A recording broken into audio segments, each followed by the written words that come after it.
In today's YouTube video, you're about to see exactly why 90% of traders lose money and the 10% are able to manage their risk and stay consistently profitable every single month. Today, I'm rating setups from my Discord community and seeing which students have the best setups and why their setups worked, why their setups didn't, and how I would go about taking each one of those trades. And this is going to be winners, losers, any trade that they took. I'm going to be breaking down exactly their execution, how I would have risk managed the trade, and everything that I personally would have done. And also, most importantly, was their setup actually valid or was it just a complete guess? As a momentum trader myself, I'm looking for specific things. I'm looking to see, did they enter on a breakout or did they take the trade before the trade was actually valid? Was it a front run trade? What was the type of criteria that they were looking for? What was the setup? Was the setup a plus or was the setup like a B setup? What was their risk management? Did they use a good stop loss at low of day or did they extend the stop loss a little bit? I'm going to be critiquing every little thing so that you can make sure that next time you take a trade, everything that we talk about today is on check and you know exactly why you should be taking a trade, where you should be managing your risk, and everything in between. The difference between a real momentum setup and just a FOMO trade is super clear when you know exactly what you're looking for. By the end of this video, you'll know exactly how to differentiate from an A+ setup all the way to like a D- setup that completely destroys your trading account. All right, guys, let's get straight into it. All right, so this was the first setup that was taken. This is on the ticker JP Morgan. What I really like on this trade review is this trader, my student, knows exactly where he's going to be entering, his target, his stop loss, and what his risk to reward is. This is probably going to be the most important thing to do before entering a trade. You have to even figure out if the trade makes sense in terms of a risk reward perspective, because what we're looking to target is at least a 1.5 risk to reward. So that way our winners are going to be much bigger than our losers. All right, so here's the setup that was taken on the daily time frame. So it looks like it's on the ticker JP Morgan, and this is the setup that my student was looking at. It was looks to me like a wedge here that's setting up for a potential breakout to the upside. Now, personally, just from first glance, I would probably rate the setup like a B minus. The reason why, and a lot of people might say this is like an absolutely, really good setup and they might take this setup multiple times. I think that when you're looking at a big base like this, you want to see it first fill out. So what do I mean by that? Well, bases are basically like consolidation points where you have the highs marked out like this, and then you have the lows marked out. But what you want to start seeing is the base start to fill out and then build higher lows into the right side of the base, and then big breakout out of these highs right here. This is where most of the money is made in stocks, and those are the types of setups that I usually look for. So when it comes to like these double bottom kind of wedge setups, I think these are okay, but they're not like the best setups that you can kind of see in the market. And I'll show you guys an amazing setup that would work maybe a little bit better. But in terms of the actual kind of trade, not a bad trade at all. It looks like the entry that was taken was a break of the previous day's high and back through the moving averages. I'm personally not a massive fan of using the previous day's high as the trigger. I usually like to use a key level of resistance that is tested multiple times. The issue with using previous day's high is it's only tested one time. So if price breaks above, it's not really breaking above such a key level, right? We're only looking at like 1 day, players that are coming into that trade. If you look at a level that is tested multiple times, let's say for example, right here, we have a rejection.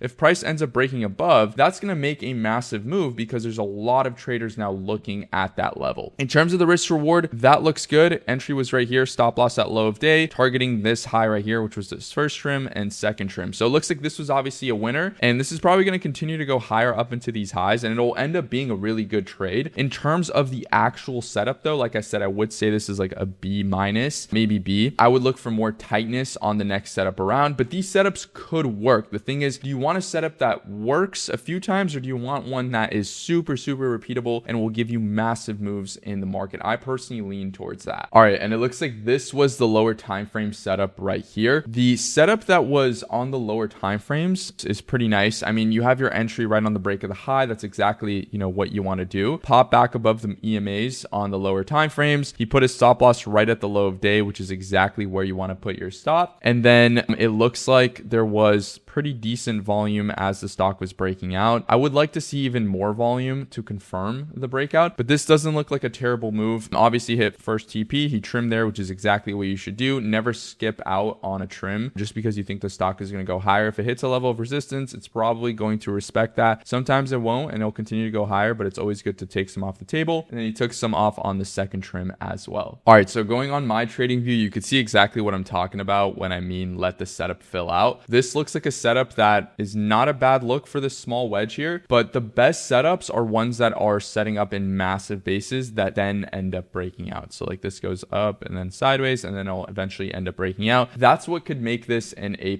setup, kind of similar to what happened here. Notice how right here we had a bigger kind of flag and then the big breakout. This is where you get the really, really big moves in the market. Again, this is a great trade, great look on this, but I would prefer a better setup for my trades. Okay, so here's the second trade that was taken by one of my students. Now, this is a trade that I actually personally took. So whenever I see my students taking trades that I take, means I'm doing my job correctly and they're looking for the right things, because in my opinion, this was actually an A+ setup. The reason why this one was A+ is because, like I said earlier with the other trade that we were looking at, this one filled out the right side of the base. So notice how it kind of tried to break out of, let's say, this wedge right here, and then it went up and then it rejected. Try to break out of this wedge and went up and it rejected. But now it has these 3 trigger points that we could use to, play the big upside break, which is where we want to make the big money. So when the stock breaks out above that high is where the real move happens. So I think he forgot to draw this trend line as well, which is kind of like what I was looking at. The moment it started to break out above that trend line, it had really nice volume as it was breaking out as well. And then it got through these highs and it ended up gapping up really well. So this is one that I personally bought the day before the gap up, and I think he did the exact same thing. And then he exited some right here as well. So entry, and some of the things that I like that he points out here is he's noting how strong a specific sector that this stock was in. So this is one of the most important things when it comes to swing trading. You want to make sure that you're trading the stocks that are in the strong sectors. So he said IWM is uptrending, now above 50 EMA pullback, consolidation base range broke 18.5 trigger level, volume not the best, so risk is less than 1%, which is great. This is another great thing to touch on. If you see something that's missing in the setup, like not a ton of volume, you definitely probably want to size a little bit lower. His stop loss was at the 8 EMA. I probably would have used the previous day's low because that's what I like. I just personally like to use the low of day. I don't really like to use like 8 EMA, 21 EMA because those are dynamic moving averages. So they can kind of move day by day, right? But if you use like a static level, like the low of day, that's usually the best spot to put your stop loss. And then he was targeting, up into this high right here. It didn't look like we reached it yet, but it looked like he trimmed on the gap up, which is something that I would have done as well. And actually I did on the trade, because on the gap up, if you trade options, you have a very nice kind of IV pump right when the stock opens on the gap up. So there's no reason not to take some profits off the table. So this is the lower time frame chart. You could see right here is when the stock ends up triggering. It has really nice volume right as it breaks out. If you look at the lower time frames, volume, right? This is exactly something that you guys want to also pay attention to. Always make sure when you're looking to enter a trade over a trigger that it has enough volume. It needs to be at least over the volume average. It could be, you can use a cloud, or it can be a line like this. And then the moment it breaks out, that's going to be your entry. Your stop loss goes to the low of day, and then you look to target a big daily level of resistance, just like exactly like played out right here. This is the big level daily level of resistance that you look to target. And this, in my opinion, gets an A+ setup. I took this exact same trade. So knowing the fact that, my students are able to take these type of setups is absolutely incredible. So our next trade here is on the ticker gap. Now, this is one that I haven't traded. I don't think I've ever taken a trade on this ticker right here. But what I like about this is I personally talked about the fact that there was a theme. So if you're not familiar with what a theme is, it's basically when there's like a specific group and a specific sector that is becoming hot. Meaning hot is like when a lot of traders are looking at that sector, and that could be from a specific, type of thing. For example, it could be like a new technology that comes out, like artificial intelligence, then the theme becomes hot. Or it could be, let's say, the holiday seasons and you're looking at stocks that are, specifically really strong going into the holiday seasons, and this would be like retail stores like Gap. This would be retail stores like American Eagle. This would be retail stores like Abercrombie and Fitch, right? Lululemon. There's so many different, stores that you could look at, Kohl's, Macy's. And sometimes you start noticing all these stocks are working really well, especially when the market's not that strong. This is a new theme that's emerging, and this is something that we talked about. And I'm actually really happy that, this trader here, my student, caught onto this and started looking at Gap, because this is one that I started looking at last week as well. I didn't take a trade on it, but looks like this was a great trade for him. Now, there was a gap fill on here, and when it comes to the technical setup, this one looks almost, I would say, perfect. The reason why is because notice how right here we had a perfect level of resistance. Again, very similar to the Upwork trade, right? We have a rejection, we have rejection, right? Perfect levels to use for a break to the upside once price gets through those levels.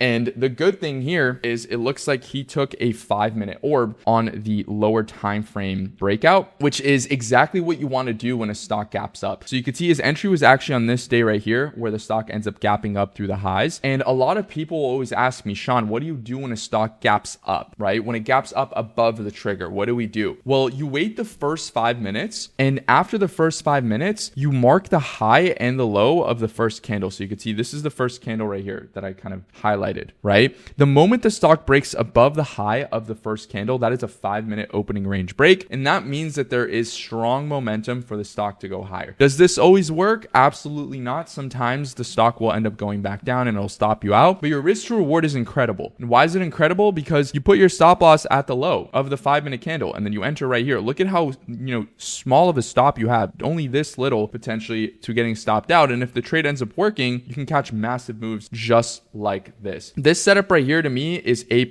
It has exactly everything that I look for on the daily time frame. It's a perfect entry on the 5-minute orb. Also, this has a theme, which makes this an even better setup, right? If you can combine like a perfect technical setup with a great sector and or a theme, then now you have an absolutely incredible trade. And this is exactly what this student did here. It looks like he's still in some of his position, which is great. You never want to sell the full position right away. And it looks like he targeted the gap fill, and that's exactly where it actually, kind of started topping out a little bit, which again is absolutely perfect. Like that's exactly what I would do. Entry right here, target the gap fill, perfect trade. You catch this really nice move with a very, very tight, risk reward. And now guys, the most important thing, because we are swing traders and momentum traders, we don't sell the whole position, right? You have so much cushion to be able to hold it because your entry was right here. He's holding 10 contracts. So he bought, it looks like 20 contracts. He sold 5 and 5, and now he's holding 10, which is exactly perfect. 50% of the position. Let the rest of the position go and then see if it can continue to go higher and higher and higher and continue to make you more money, right? So after this level right here, he can look for it to go up to this high right there, which is basically, a perfect trade. So I would rate this one A+. That's 2 A+ trades in a row. And if you can start looking for setups like this and these types of trades, then you'll make so much money in trading. If you can make sure that you only take these setups, that is kind of the hardest part, because everyone is looking for a ton of different setups every single day, but sometimes the good setups only come, once every week or once every month. So it's really tough to wait for those good setups, but this is why it's important, because you can get rewarded really well if you do end up waiting for these great setups. All right, so the next student trade was on the ticker Silver, and this was an absolutely incredible breakout that played out here on Silver. Now, I absolutely love that the student was looking at Silver, because Silver has been setting up in a 14-year base, meaning it hasn't made new highs in 14 years, and it was setting up right under the all-time high in a super, super tight kind of base like this, right? It's setting up in this pennant. He kind of drew it out, and it looks, perfect. I will say for a fact, the entry that he took is an entry that I would have not taken, and it might be slightly like early. It's kind of like a front run. So the trade ended up working out really well, and this is probably going to be a massive trade for him, but it's not a trade and not an entry that I personally would have taken because it was before the breakout. And this is, sometimes you can get really, lucky, and you can have, or you can time it really well and know when the momentum is coming into stocks, but it's not necessarily, a strategy that can work every single time. So it's not necessarily something that I wouldn't take, but it's not something that I would, prioritize taking. Now, when you can scale in these type of trades, that works really well. And you could see obviously his entry was on the gap up right here, and it was setting up, in kind of like a tight flag. So that's why I'm assuming he bought it right here when it was breaking out on the right side of the base. But again, it didn't take out the highs, right? With the real breakout is right here as it's breaking out. Now, a plus for him is obviously he wouldn't have known this day right here, but the next day silver gaps up through the highs. So it's almost impossible to enter that, right? You'd have to enter that on an orb, kind of similar to the last trade that we reviewed on gap, and it would just be really tough to get in. So in terms of the setup here, I would say this is an A on all fronts because the weekly is absolutely incredible. The monthly is setting up at a 14-year base. Silver is a theme right now with the way that metals are trading. Those are super, super hot. And overall, the daily setup I'd say is kind of like an A as well. You have the nice kind of flag here. It wasn't really at the high, so there wasn't like a clear level of resistance, but it just had that momentum, right? And you can kind of tell by the volume he circled that as well. A ton of volume as the stock was breaking out, and the entry looks absolutely phenomenal. So we'll look at that right now. All right, so here's the chart on silver. You could see it's a 14-year base. So it was setting up right under the high, and it just broke above the high that it was making in 2011, which is absolutely incredible. And you could see a ton of volume coming in here last month, and then this month now it's obviously breaking out. On the weekly, like I said, really, really nice setup. It's got that tight kind of pennant look right with the weekly EMA coming up. The daily looks great as well. You have kind of like a cup and handle look right here, and he bought it right as it was breaking out of this kind of flag. Right side of the base here as well, right off the 8 EMA. Like I said, this is a tough one to catch. You need to have a very good skill set of buying the gap ups. How I would have bought this is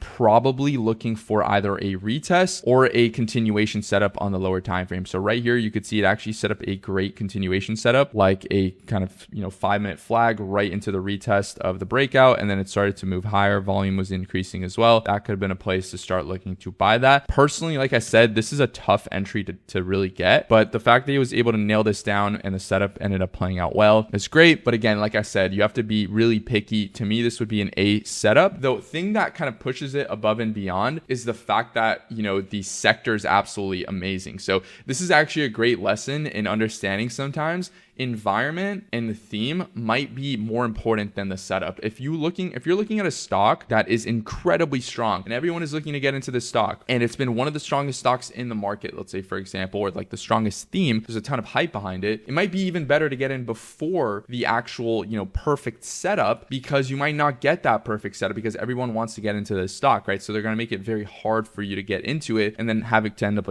chasing it later on, which is the last thing you want to do. So this is why it's important to understand sometimes if you can combine all these things together, theme, stock and setup, and then you can, make sure all of those are A+, that's like the best thing in the world. But sometimes you might have an A+ theme or an A+ stock, and the setup will be like A, and you can pass for taking those type of trades because of how strong the actual theme and stock are, which is a great way to understand that, sometimes the market is going to be rewarding specific stocks and themes, and those are ones that we can look to trade. All right, so the next trade we have was a loser. This ended up being a 30% loss. Now, just off the fact that this was a 30% loss, don't love the trade because I personally like to keep my losses super, super small at like 20, 15%, maybe even less, 10% loss. And this is what I usually teach my students. You always want to make sure you're mitigating your losses, because if you have a 30% loss, now to make back, your wins on the next trade, you'd have to make back 60%, which is, going to be very, very tough to do. But if you lose, let's say 10%, you only have to make 20% on the next trade to make back your money. So you always want to make sure you're keeping your losses, guys, as small as possible. This is the most important thing out there. Now, in terms of the setup, I would say this one right here personally was a setup. So you had a super strong stock. This was Apple. Obviously, it's been uptrending for the last few months. It's been making these bases and then breaking out and trying to get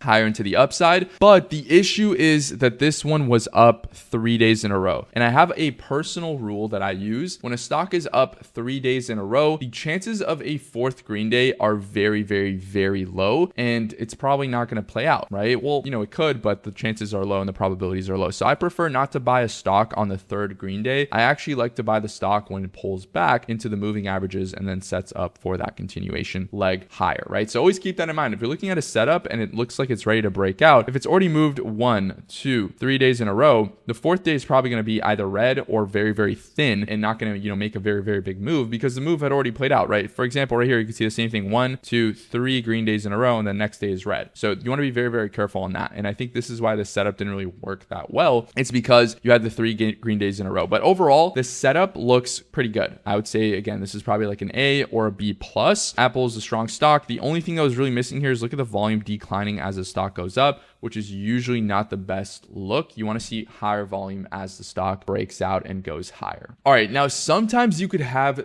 the best setup. You can have an A plus setup, an A plus theme, an A plus stock, but you completely fumble the execution. And this is probably going to be one of the most important parts. And this is why I use the 5-minute time frame for my entries so that this type of stuff doesn't happen. And what I mean by this type of stuff, so he entered way too late up here at 277.32. His trigger was right here at the daily breakout and his entry was right here, right? If you take a trade here and then you end up taking a trade like $2-3 above your level, you're just chasing. That's FOMO, right? And this is why 90% of traders lose. If you have a plan to take the trade here, you must take the trade here or maybe slightly a little bit higher. But if you're taking it another candle above, you either don't have confidence in your setups or you don't have confidence in your execution. And all you have to do is, if you miss the original move, because of course sometimes you're going to miss it, right? I'm not going to say every single person will be able to catch this right here. Just wait for the retest. So you can actually see where he exited for a 30% loss was actually a great entry because it just retested the breakout, right? Or later on in the day, you could take the trade there and then you could put your stop loss at low of day. See, so this was a trade that had a good setup, but the execution was an absolute D, right? Reason why, again,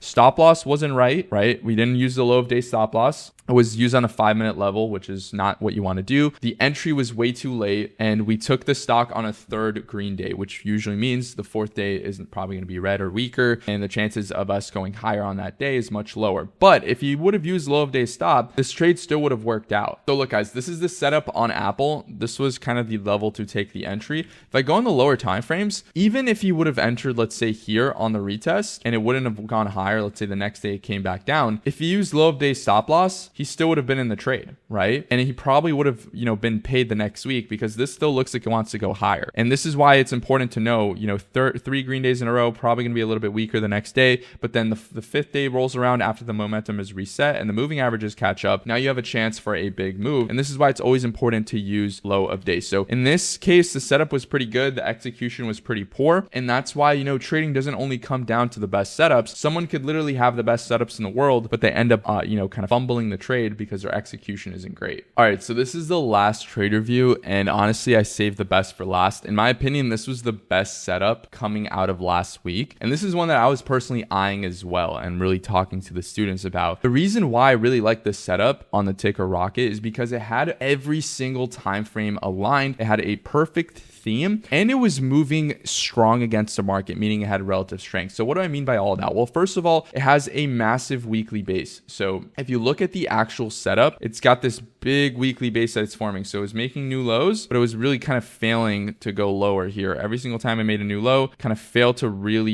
break down. Now, the next thing that's important as well is this had an undercut and rally on the daily time frame. So what does that mean? Well, right here, you could see you have a important low right there, right? The stock ends up getting below the low, and then for one day, it ends up reclaiming right away. And that usually squeezes out a ton of late shorts. And this is where a lot of, longs start to capitulate, which ends up kind of making a massive reversal setup. And this is actually a perfect bottoming sequence, because when you look at a sequence and when you look at stocks at bottom, more so of a process rather than like a V-shaped move, right? It takes time, and the perfect process is a stock will undercut, it'll rally, so this leg right here, it'll cross back into the EMAs, it'll make a higher low, and then it will break out again, right? And this actually ended up being kind of like an inverse head and shoulder breakout, and right here was the perfect entry, which is exactly where my student bought right there. So that was an absolutely perfect setup. This, in my opinion, is A++. I mean, it's just absolutely perfect. It's got the bottoming sequence. This is a strong stock rocket making a higher low when the rest of the market was making new lows. It's also in a super strong theme. Rate cuts are supposed to be happening in December. The odds of those are very, very high. And this one is a rate sensitive stock. So it's got basically everything that I personally look for. And then obviously he marked out the targets here, which are, perfect. These would be my TP1, 2, 3, and then you can continue to hold this one. And I mean, the RR is just fantastic, right? Getting in here with the stop at low and then trying to catch us all the way up into these highs. You just catch an absolutely incredible move on this. Other than the volume, I'd say everything was perfect. Now, the reason why volume was probably a little bit low last week is we had obviously Thanksgiving week. So volume is going to be naturally on the lower side. But overall, perfect setup right here. I saved pretty much the best for last. This was an absolutely amazing trade. So if you can learn anything from this video, these are the types of setups you want to look for. Look for a bottoming sequence if you're looking for stocks that kind of started bottoming after a big drawdown like this. Make a move up, cross back into the EMAs, break out, cross back into the EMAs, break out. And then now it starts a new active trend that you can look to trade for the next few weeks and make a ton of money on the right side of the V. All right, so you just saw me rate these trades for my inner circle students. The big takeaway here is winning trades can have, okay setups, and losing trades could be executed almost perfectly and still be losing trades. Inside my inner circle, we review trades like this live basically every single week. Students submit their setups or trade reviews. We look at the actual setups, we break them down to see what went right, what went wrong, and how we can improve for the next few trades. Now, if you guys want to learn exactly how to analyze your setups before entering a trade, I have something for you. It's my perfect trade checklist. It's basically a 10-point checklist that goes over exactly everything you need to make sure the setup that you're taking is an A+ setup. This checklist basically forces you to verify that your setup has an actual edge. There is risk management behind the setup, and there's actually a reason for you to be taking that trade, not just kind of like a gamble or a guess. And honestly, it takes like 60 seconds to run through, and those 60 seconds could literally save you from making an impulsive decision, having FOMO, and just ruining your account by taking a bad trade. Over 1,500 traders have already downloaded it, so make sure to get it down below if you want to learn exactly what to look for before taking a trade. It's completely free. Link is in the description, and make sure to utilize this before every single trade that you take. And comment below, based on what you just learned in this video, what grade was the last setup that you took? Was it an A+ setup, a B setup? And be honest with yourself. That's how we improve in our trading. And that's going to wrap it up, guys. I'll see you in the next video. Have a good one.